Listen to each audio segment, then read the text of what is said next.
Hey everyone, if you're watching this video, then most likely you tend to choke a lot in games. I know that it's pretty frustrating, especially if you've had a really good game go to waste all because you got super nervous and couldn't clutch it out. Believe me, everyone in the world who's played Fortnite has choked at least 5 to 10 times before, so just know that you aren't alone. Today's topics that we will be covering will be how to play during intense situations, and for those of you who get really nervous, we're going to be talking about something that I learned about how to use your own body's adrenaline to your advantage. The tips I'm about to give you guys will help you stop choking in games. Comment down below and tell me if you like the regular scar or the suppressed scar, and let's jump right into it. Like I said in the beginning of the video, choking is a natural thing and it happens to the best of us. You wouldn't be human if you didn't get nervous and mess up from time to time during really clutch situations.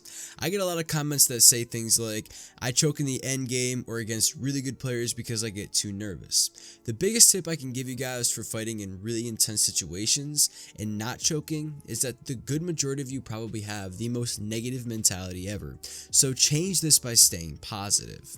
I've said this before in a recent video. It's a very famous quote by a French philosopher which goes, I think, therefore I am. If you guys get really nervous and tell yourself that you're gonna die, might as well just leave the game at that point because you're only hurting yourself instead of helping yourself.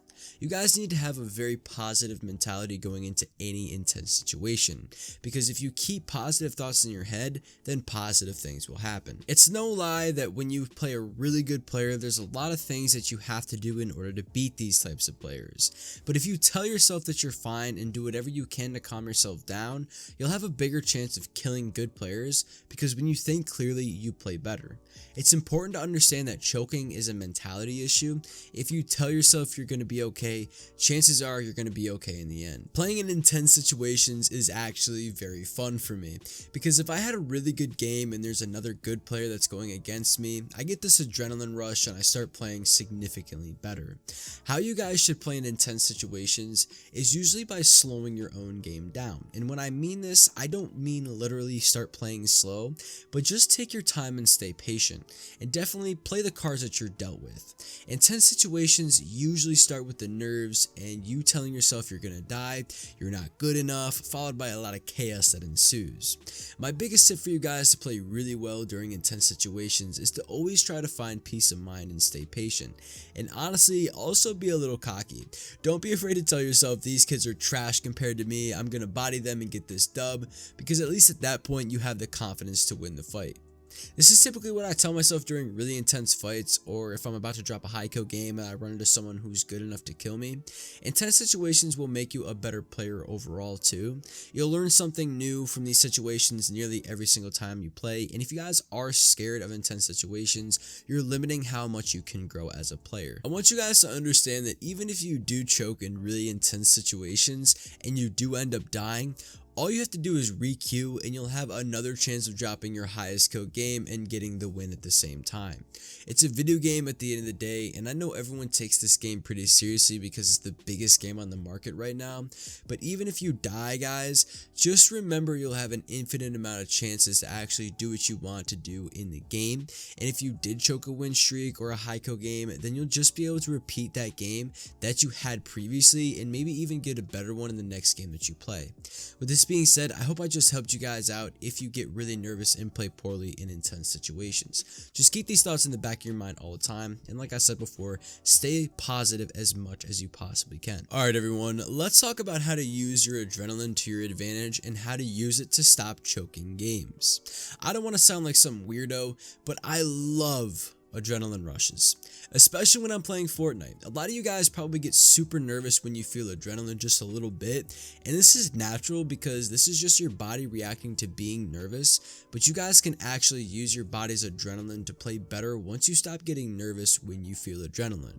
Adrenaline makes some people feel cold, nervous, energized, and even more focused, which is what I feel when I do have an adrenaline rush. Adrenaline is a natural drug that your body produces. It makes you focus more, increases your lung capacity, makes your heart race, amongst many other things. How you can use your body's adrenaline to your advantage is essentially what I've been telling you guys this whole entire video, which is staying positive and yes, being a little cocky. With just a change in mentality, you guys can be building fast, reacting faster, hitting more shots, all by using your body's adrenaline. I used to get insanely nervous when my adrenaline would kick in. I used to hate the feeling because it only made me more nervous when I felt it. But I started to notice that when I did get an adrenaline rush and the match that I was in came down to the wire, I actually played a lot better than when I didn't have the rush of adrenaline that I was having. I was building better and I was more focused. Since adrenaline is designed to make you more focused and react faster, if you use this tool to your advantage, ladies and gentlemen, you'll be unstoppable in the game. If you guys are wondering how you can get comfortable in situations where you think you're gonna choke, essentially all you guys need to do is start to look around and take in your situation. Something I do a lot of is I start to take everything in that's going on around me and I just sit and chill for a second before I make my move. This way I can make my first decision on what I'm going to do when I'm relaxed and not nervous. It's definitely hard battling anxiety and being nervous in game, but a lot of players have it and even the pros have it too. Believe me, when you're playing with the world's greatest players and there's thousands of dollars on the line, I'm sure they get extremely nervous over that. Keep in mind that it happens to everyone. Choking is a natural thing, and remember, I think, therefore I am. If you guys did make it this far in the video, comment the word GOAT for a chance at a shout out in my next video. I'll be doing a PC giveaway at 10k subs. We're coming up on that milestone, which is super cool. And when that happens, I'll be buying myself a brand new PC and giving this one away that I have currently to one of you guys. So be sure that you're subbed and drop a like on this video too. Use my creator code YTRebus in the item shop, and I'll see you guys next time. Peace out.